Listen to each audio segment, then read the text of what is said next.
আমি যদি এবার জনজাতি মূলবাসীদের ক্ষেত্রে আপনাদের উদাহরণ দিই, এই তথ্য আমার নয়, এই তথ্য অমিত শাহের মন্ত্রকের। 1 নম্বর স্থানে রয়েছে মণিপুর।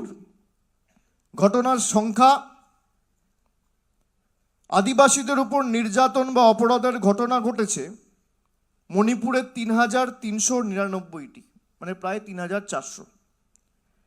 2 নম্বর স্থানে রয়েছেন মধ্যপ্রদেশ। ঘটনার সংখ্যা 2858। 3 নম্বর স্থানে রয়েছে রাজস্থান। ঘটনার সংখ্যা 2453। তিনটেই ডবল ইঞ্জিন সরকার। যারা দলিত, আদিবাসী, জনজাতি, মূলবাসী, তপশিলীদের উপর